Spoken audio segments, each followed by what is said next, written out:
The Forbidden Legacy. The Haunting at Clifton Hall.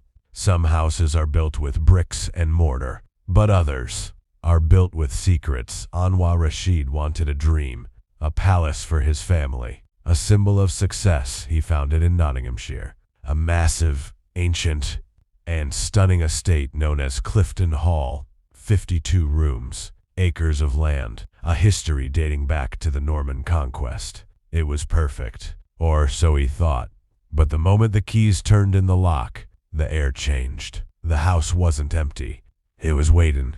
Have you ever felt a pair of eyes on the back of your neck? When you knew you were alone, that was the first day. A heavy, oppressive silence, a silence that didn't feel like peace. It felt like a warning. Anwar ignored it. At first he was a businessman, a man of logic, a man of reason, but logic has no place in a house that wants you gone. The first night was the beginning of the end. Imagine a house so vast, you can hear your own heartbeat. Now imagine hearing a cry, not a bird, not the wind, but the unmistakable sound of a child sobbing in the walls. Anwar followed the sound, floor by floor, room by room, but every time he reached a door, the crying stopped. Then it would start again, behind him.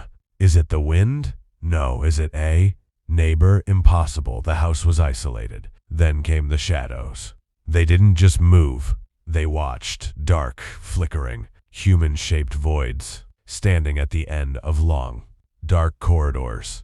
You blink, and they are gone, but the feeling remains. A cold, biting malice. The staff felt it. The children felt it. And Anwar could no longer deny it. One morning, a discovery was made. A discovery that chilled them to the bone. Blood, not a drop, not a scratch, but splatters, fresh, red, appearing on the walls of the nursery. They cleaned it. They scrubbed until their hands bled. But the next morning, it was back. The house was screaming at them. The unseen residents. They didn't want a landlord. They wanted a victim. The history of Clifton Hall is stained, soaked in blood and tragedy. For centuries, the Clifton family held this land, but even they couldn't escape the darkness. A lady jumping to her death from the top window, her ghost still wandering the grounds, searching for a peace she will never find. Anwar tried to fight it. He spent millions. He brought in investigators. He tried to reclaim his dream. But how do you fight something you cannot see? How do you evict the dead? Every night, the knocks grew louder. Every night, the whispers grew sharper. Leave, leave, leave. The final straw was the basement, a hidden room, sealed for generations, containing things that should have stayed buried.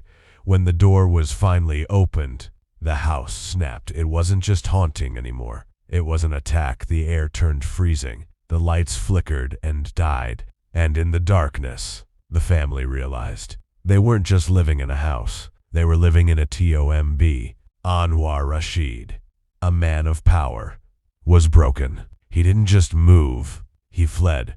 He left the keys. He left the furniture. He left the dream. He took his family and ran. Because life is worth more than any mansion. But even now, when the moon is high and the wind howls through the trees of Nottinghamshire, they say you can still see a light in the top window. And if you listen closely, you can hear the crying. But who is crying? The ghosts, or the next person foolish enough to walk through those doors? The story of Clifton Hall is a story of greed and the price of ignoring the past, because some doors should never be opened and some houses should never be bought. Would you stay a single night in a room that bleeds? I didn't think so. The nightmare was real, and for Anwar Rashid, the scars would last a lifetime. The dream had turned into a suffocating prison, but the question remained, why? Anwar Rashid wasn't the first to feel the malice of Clifton Hall, and he wouldn't be the last. To understand the horror, we must look back centuries into the bloodline of the Clifton family. They ruled this land since the 11th century, but power always comes with a dark price. Imagine a lineage so old, it begins to rot from the inside. The Cliftons weren't just lords. They were keepers of secrets. Local legends speak of a curse, a shadow that followed every firstborn son, a madness that lurked in the corridors long before Anwar ever stepped foot inside. Was it a coincidence that so many died within these walls? No, it was a pattern. Let's talk about the Red Lady, the most famous resident of the hall. Who isn't among the living? She was a guest, or perhaps a prisoner of her own heart, who plummeted from the top floor window. They say you can still see her, a flickering, crimson shape, standing on the gravel driveway, staring up at the room where she lost her life. But she isn't the one who screams. She is the one who warnings. The deeper you go into the history, the colder it gets. In the Itembabas, the house was a place of high society, but behind the velvet curtains, there were rumors of occult practices, the meetings in the dead of night, where the elite gathered to speak to the other side. Did they open a door they couldn't close? Absolutely. The villagers in Nottinghamshire knew. They stayed away. They watched the flickering lights in the windows when the house was supposed to be empty. They heard the hoofbeats of phantom horses echoing on the stone paths where no horses stood. For them, Clifton Hall wasn't a home. It was a scar on the landscape. When Anwar bought the place, he thought he was buying a piece of history. Didn't realize history has teeth. He began to find things hidden behind the wood paneling, old talismans, strange markings etched into the very foundation of the house. These weren't decorations. They were seals meant to keep something trapped underneath. And then there was the nunnery, a section of the house with a reputation so vile that even the bravest workers refused to enter. Cold, damp, and smelling of decay, even in the height of summer. It was here that the shadows were the thickest. It was here that the children of the Rashid family saw the living apparitions, figures that looked so real, so human, until they simply vanished into thin air. Can you imagine, tucked into bed, and seeing your own mother walk into the room, only to realize your mother is downstairs in the kitchen? That is the terror of Clifton Hall. It mimics you. It learns you. It mocks your very existence. The Rashid family tried to bring in the light, but the darkness was hungry. The more they fought, the more aggressive the house became. Taps turning on by themselves, flooding the floors with freezing water, doors slamming with such force, the frames shattered. It wasn't just a haunting anymore. It was a war. But what was the house hiding? What lay beneath the floorboards of the Great Hall? Anwar was about to find out, and the discovery would haunt his dreams for the rest of his life. The past wasn't dead. It was just waiting for fresh blood. The weight of the centuries was pressing down, and the walls were closing in. Would you have stayed to find the truth? Or would you have run before the house claimed your soul too? The walls of Clifton Hall weren't just made of stone.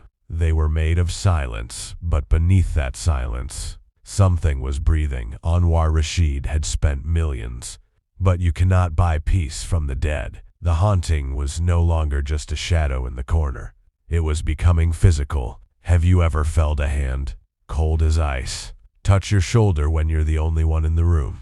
It happened to the children, to the wife, to Anwar himself. The unseen residents were tired of sharing. They wanted the living out. Then they found the tunnels, a labyrinth, hidden beneath the floorboards, stretching out like veins into the dark earth of Nottinghamshire. Why would a family home need a network of secret passages, protection, or something much more sinister? Anwar descended into the damp, the air thick with the smell of old copper and wet earth. His flashlight flickered, the beam cutting through a darkness that seemed to swallow the light. He found it there, in the bowels of the house, a bricked-up door. Behind it lay a history the history books refused to print. Strange symbols etched into the stone, some looking like prayers, others like curses. Was the house sitting on top of an ancient burial ground? Or was the house itself A cage for something that should have never been woken. The activity spiked. It wasn't just crying anymore. It was screaming, violent, gut-wrenching screams that echoed through the vents at 3 a.m., the dead time. Nursery became a battleground. The blood on the walls, it wasn't just appearing. It was dripping, fresh, warm, real. Anwar called the police. He called the priests. He called the paranormal experts. They all felt it. The heavy, crushing weight on their chests the moment they crossed the threshold. One investigator walked after only 10 minutes. His face pale, his hand shaking, his only words, "Get out while you still can." But Anwar was stubborn. He had invested his life into this legacy. He didn't realize the house was investing in him. It was feeding on their fear. The more they panicked, the louder the footsteps became. Thud, thud, thud, right outside the bedroom door. But when you open it, nothing, just the long, empty, dark hallway. Then came the night of the ultimatum. The family was gathered in the living room, terrified to be alone. Suddenly, every light in the mansion shattered at ONCE. Darkness, total, suffocating darkness. And in that silence, a voice, not a whisper, but a raspy, ancient command. "You do not belong here." The temperature dropped so low their breath misted in the air. The furniture began to slide, slowly, toward the center of the room, as if being pulled by an invisible vortex. Anwar realized then, this wasn't a haunting, it was an extermination. They grabbed what they could. No suitcases, no valuables, just their lives as they ran for the front door. The house seemed to groan. The floorboards buckled. The wallpaper peeled back like skin, revealing the rotting wood beneath. They burst through the doors, into the cold night air, and they didn't look back. Anwar Rashid, the man who wanted a palace, was now a man running for his sanity. He left the lights on. He left the gates open, and he never returned. But as the car sped away, his youngest daughter looked back at the top window. Was it a trick of the light, or was a small, pale hand waving goodbye from the glass? The house was behind them, but the horror had followed them home.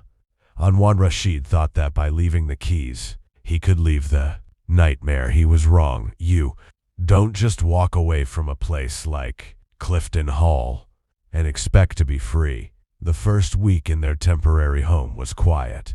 Too quiet. Anwar sat in the silence, waiting for the floorboards to creak, waiting for the walls to bleed. He was looking over his shoulder. In broad daylight, the trauma was a shadow, stitched to his soul. Have you ever escaped a fire, only to realize you still smell like smoke? That was Anwar. Then, the dream started, not just for him, but for the whole family. The same dream, a dark room, a heavy stone door, and a voice whispering names. Their names. The unseen residents weren't finished. They didn't just want the house. They wanted the lingering fear that they had planted like a seed. Back at Clifton Hall, the mansion sat empty, but empty is a relative term. Neighbors reported seeing lights flickering in the nursery, the same room where the blood had appeared. Passers-by heard the sound of a piano playing, a mournful, distorted melody echoing across the dark grounds. Who was playing? If the house was locked, no one living. The legal battle began. Anwar tried to sue. He tried to explain the unexplainable. How do you tell a judge that your house is evil? How do you prove in a court of law that the walls are screaming? The world looked at him and saw a man who had failed, a man who had lost his mind. But Anwar knew the truth. The house wasn't just a building. It was a predator. He hired private security to watch the perimeter. But the guards wouldn't stay. One guard reported seeing a man standing in the driveway, wearing clothes from a century ago. When the guard approached, the man didn't run. He simply faded into the mist. Another guard quit after hearing his own mother's voice, calling him from inside the locked mansion. The fear was contagious. The Rashid family's life was in shambles, millions of dollars gone, reputation destroyed. But the worst part, the feeling that they were still being watched. Anwar would find his daughter staring into empty corners, the new apartment, whispering to someone who wasn't there. Was it a memory? Or had something followed them, clinging to their shadows? The history of the hall began to leak out into the press. Talise of the nunnery. Stories of a hidden room where dark rituals were performed to keep the family line. Powerful. Some say the Cliftons made a deal, a pact with something ancient, and that pact required a constant presence, a constant source of energy. Anwar had provided that energy, and now the house was hungry for more. Is it possible for a location to have a memory, to record every scream, every drop of blood, every moment of agony? Yes, and Clifton Hall was a masterpiece of pain. Anwar Rashid eventually stopped fighting. He accepted the loss. He accepted the silence. But he never forgot the cold, the smell of decay, and the sound of that child crying in the walls. He realized that some things in this world cannot be Ned. They own you. The story of Clifton Hall didn't end with Anwar fleeing. It's still there, standing tall in Nottinghamshire, waiting for the next owner, waiting for someone who doesn't believe in ghosts, someone who thinks they are stronger than the past. But the past always wins. Today, Clifton Hall stands as a monument to the unknown. The Rashid family is gone, their lives forever altered by the shadows they encountered. But the house remains. It doesn't age. It doesn't crumble. It simply waits. What is the truth behind the haunting? Some say it's the geology, the ancient caves beneath Nottinghamshire, acting as a conductor for psychic energy. Others say it's a curse, a literal blood debt owed by the Clifton lineage that can never be repaid. But for those who have stepped inside, the explanation doesn't matter. The terror is the only thing that's real. In recent years, the mansion was converted into luxury apartments.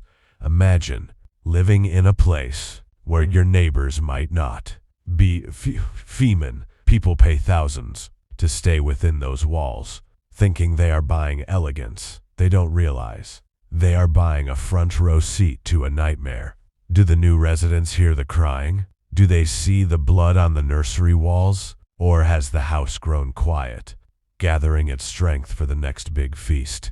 Paranormal investigators still flock to the gates, cameras in hand, hoping to catch a glimpse of the Red Lady or the flickering shadows. Most leave with nothing, but some leave with scars that don't show on the skin. The voice you selected does not support this language. Please click the upper right corner to switch to another voice. The story of Anwar Rashid is a warning. It's a reminder that our world is layered. We live on the surface, but beneath us, beside us, there are things that have been here much longer. Things that do not value human life. Things that consider us trespassers. Anwar once said in an interview, "The house wanted us out, and it got what it wanted. He lost his fortune, but he saved his family, and in the end, isn't that the only victory possible against a place like Clifton Hall?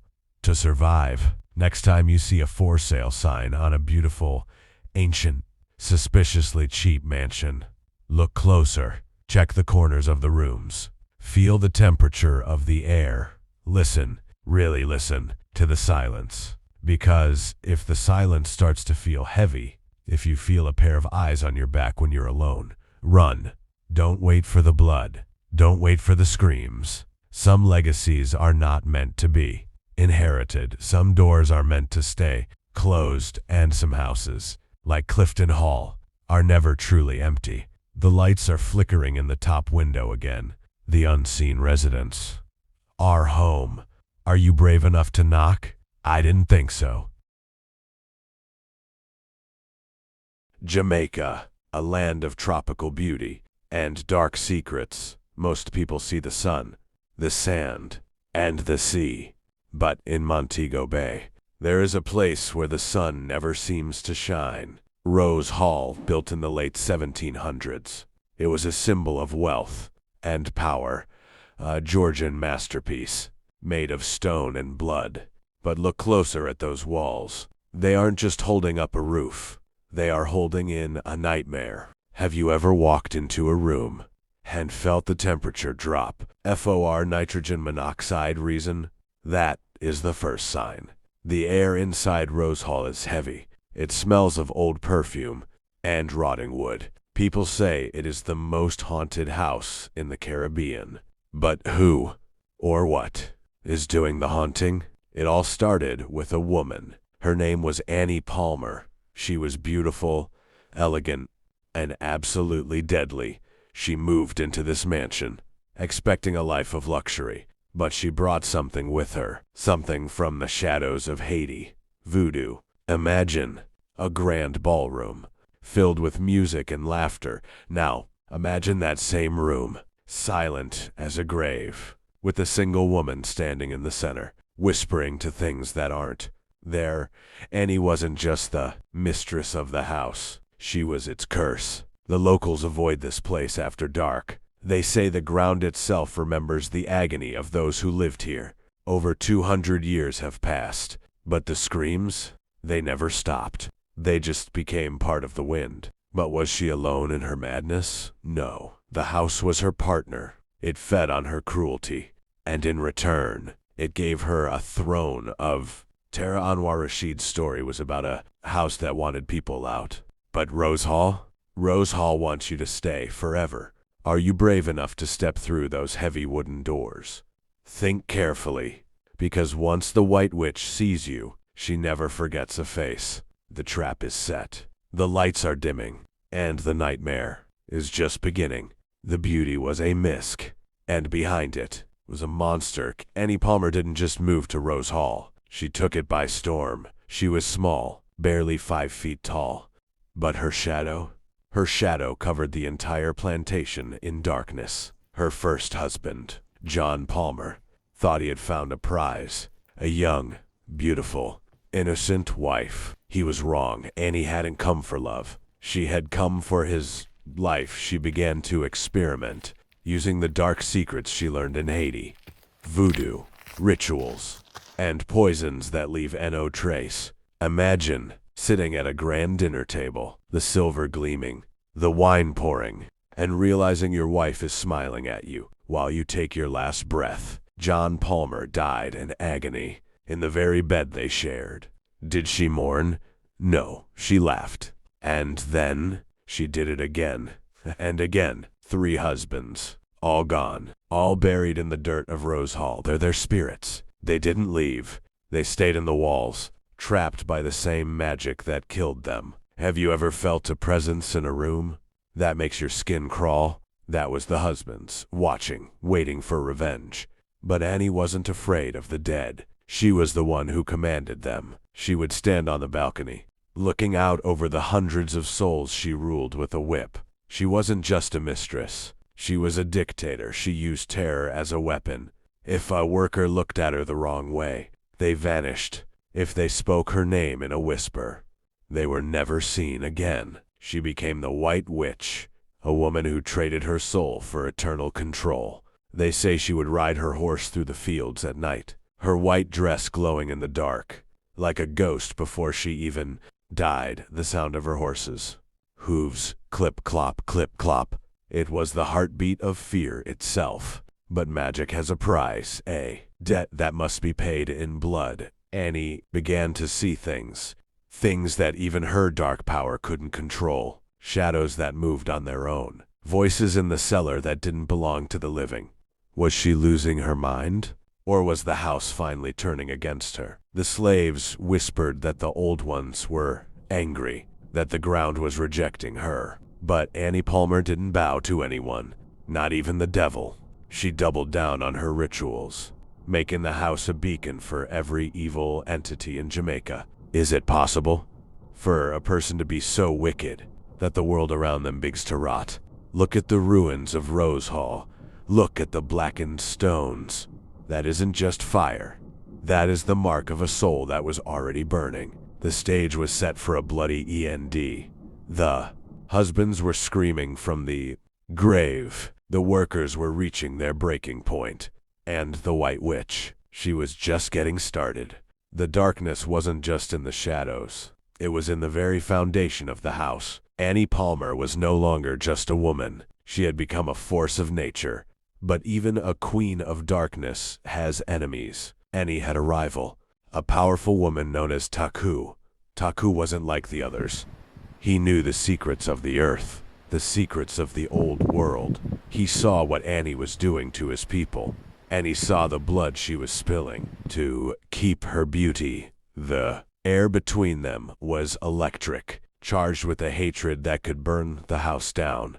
But Annie didn't care. She was obsessed with her power. She began to spend more time in the cellar, a place where no sunlight ever reached, a place of cold stone and silent screams. Imagine the smell of damp earth mixed with the iron scent of blood. This was her sanctuary, her laboratory of horror. She was performing rituals that the human mind cannot fathom. She wasn't just looking for control. She was looking for immortality. But the dead were getting restless. The husbands, the workers, the victims of her cruelty. They were forming a choir of agony. Have you ever heard a sound like fingernail scratching on the inside of a coffin? That was the sound of Rose Hall at night. The scratching, the tapping, the whispering. Annie would walk through the halls, her eyes wide, her heart racing. Was she being hunted? Yes, by the very shadows she had created. One night, the screaming in the cellar changed.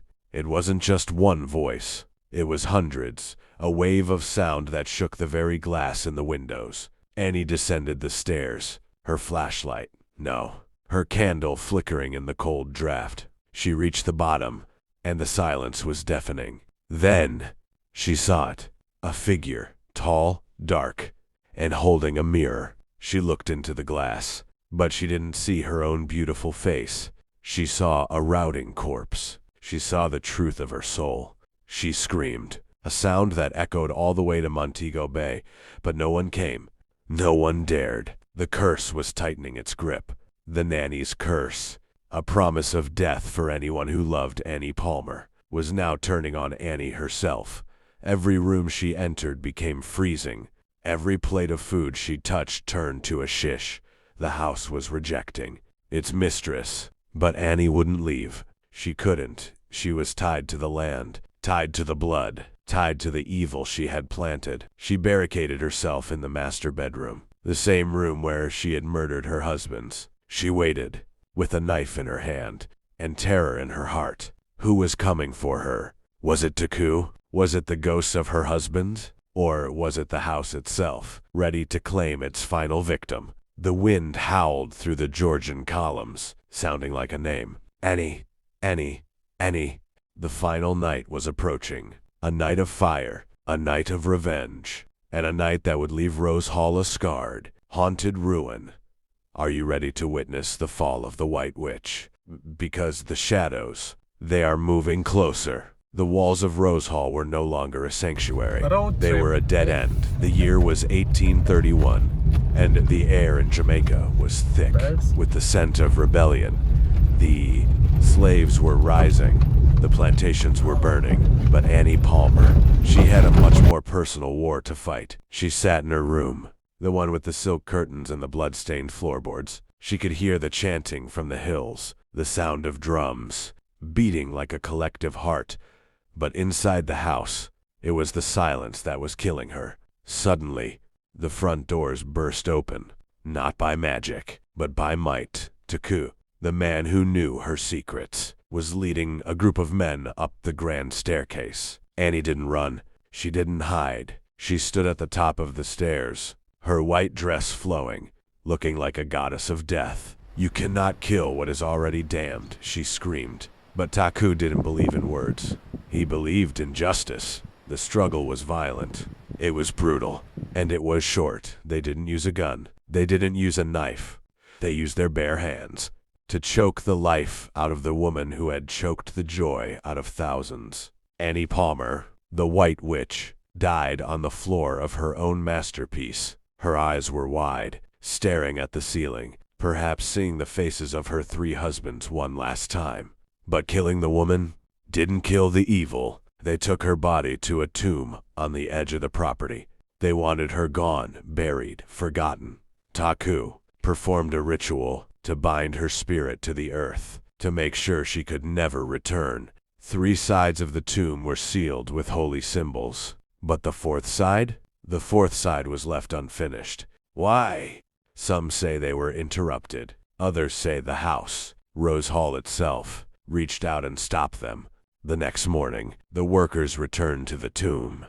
They found something that made their blood run cold. The heavy stone slab had been moved. From the inside, there were no footprints in the dirt, no signs of a grave robber, just an empty tomb, and a trail of cold mist leading back to the mansion. Annie Palmer was dead, but the White Witch was finally home. She took over the house in a way she never could while she was breathing. The mirror started to crack. The air became permanently freezing, and the sound of high heels, click, click, click, began to echo through the hallways at midnight. She wasn't a mistress anymore. She was a prisoner of her own malice.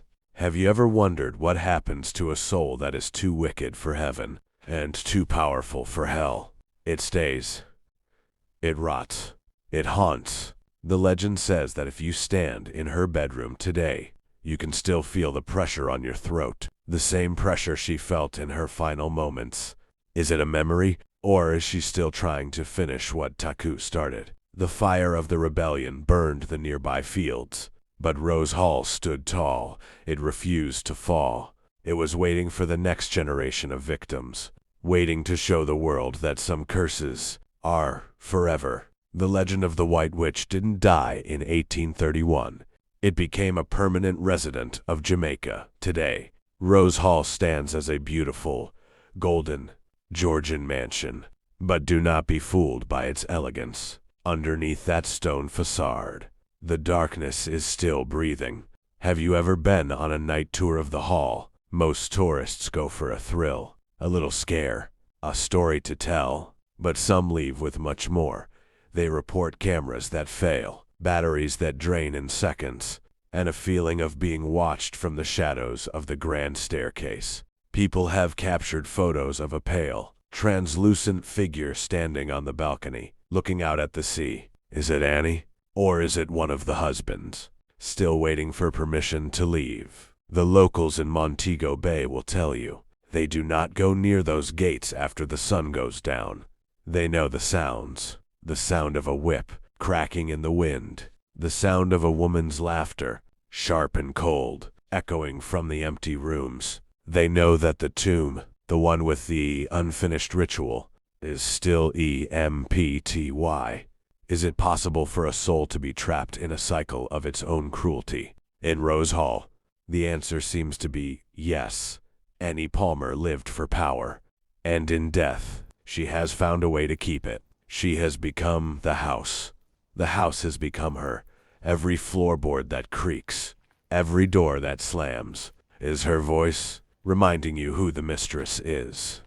The cellar remains the most terrifying part of the journey. Visitors report hearing whispers in their ears, feeling a sudden, sharp pain on their necks, and seeing shadows that move faster than the human eye can track. It is as if the rituals never stopped. The magic is still alive, pulsing through the stones, waiting for a new source of energy. What is the lesson of the White Witch? It is a warning that evil leaves a mark that time cannot erase, a mark that even the brightest tropical sun cannot bleach away. Rose Hall is a monument to the victims, and a cage for the monster. If you ever find yourself in Jamaica, and you feel drawn to the beauty of that great house on the hill, remember this story. Look at the windows. Do you see a movement behind the glass? Do you see a flicker of white fabric in the moonlight? Do not knock on that door. Do not ask for an invitation, because some hosts, they never let their guests leave. Annie Palmer is waiting, and she has plenty of room. In the dark, the White Witch is still the mistress of Rose Hall, and her reign is eternal. West Virginia, 1897. Greenbrier County was a place of quiet hills and deep, dark secrets. A young woman named Elva Zona Shu was found dead in her home. It seemed like a tragedy, an unfortunate accident, a heart that simply stopped. Her husband, Erasmus Stribling Trout Shu, found her body at the bottom of the stairs. He was devastated, or so he claimed. The local doctor arrived, but things were wrong. Erasmus wouldn't let him get close to Zona's head or neck. He held her. He sobbed. He covered her with heavy scarves. A man in deep grief, or a man with something to hide. The doctor ruled it natural causes. Zona was buried. Her story was supposed to end in the cold, hard dirt. But have you ever felt that some souls simply refuse to be silenced? Zona was one of them. She wasn't at peace. She was screaming from the other side. Imagine a mother, Mary Jane Heaster, sitting in the dark, praying for a sign. She never liked Erasmus. She felt a chill every time he spoke. She knew her daughter didn't just die. 4 weeks passed. The town had forgotten. But the mother, she was waiting. And then, in the dead of night, the air in Mary Jane's bedroom turned ice cold. A shadow formed at the foot of her bed, a pale, flickering, human shape. It was Zona, but she wasn't the daughter Mary Jane remembered.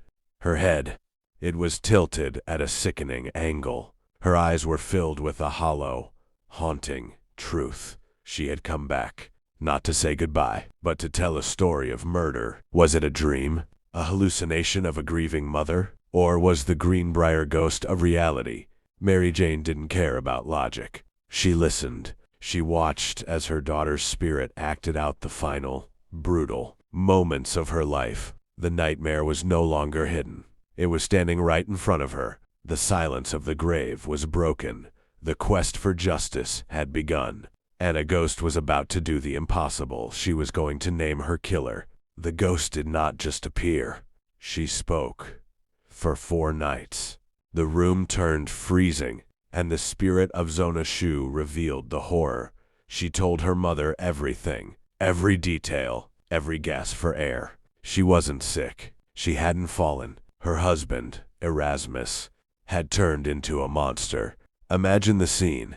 The ghost of your own daughter, twisting her head, showing you how her neck had been snapped. She described the argument. The sudden, violent rage of a man who thought he owned her. He had broken her neck at the first joint, killing her instantly. Why? Because he didn't like the dinner she had prepared. A life snuffed out over a plate of food. Mary Jane Heaster listened, her heart breaking with every word. Most people would think she was mad. A ghost testifying? A spirit as a witness? It was unheard of. But Mary Jane knew her daughter. She knew the truth had a weight that would crush Erasmus Shu. She went to the prosecutor, John Preston. Imagine his face. A grieving woman claiming a ghost told her about a murder. He was a man of law, a man of evidence. But Mary Jane was persistent. She described things she couldn't have known. Details about the body that only the killer, or the victim, would know. Preston began to wonder.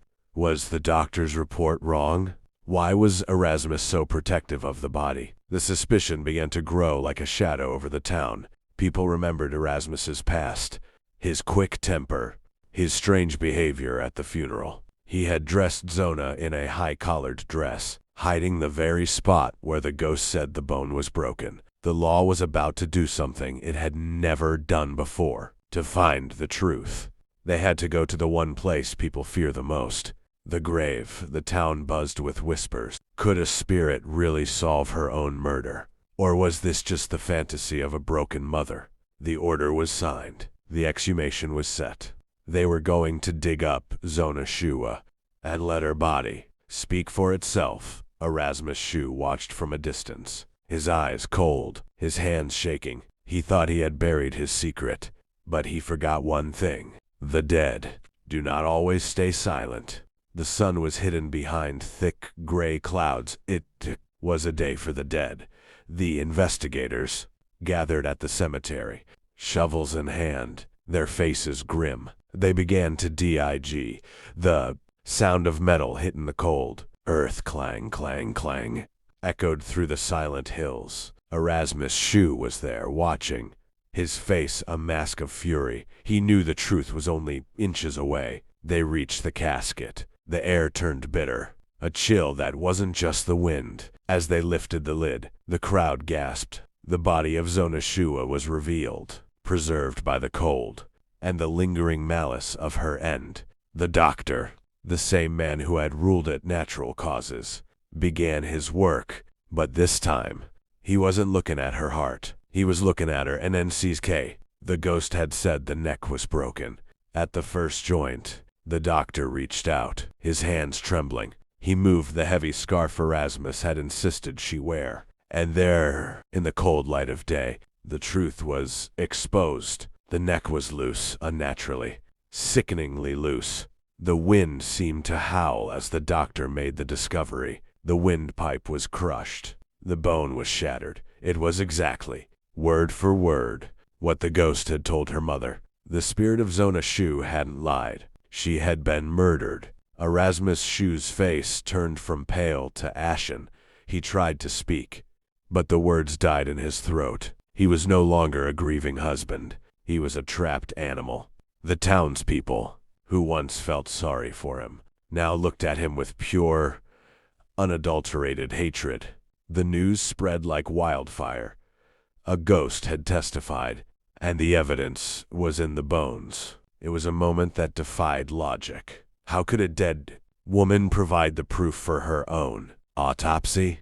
The law had no answer, but the evidence was unreliable to ignore. The trial was set to be the most bizarre in history. A man's life was on the line, and the star witness was a ghost. Could a jury of living men believe the testimony of a spirit? Or would Erasmus Shue walk free to kill again? The tension in Greenbrier County was at a breaking point. The living and the dead were about to face each other in a courtroom, and Zona Shue, she was still there, waiting in the shadows, making sure the truth didn't stay buried. The courtroom was packed, every seat, every corner, filled with people who wanted to see a miracle or a hanging. The air was thick with the smell of sweat and tobacco. But for Mary Jane Heaster, the only thing she felt was the cold presence of her daughter.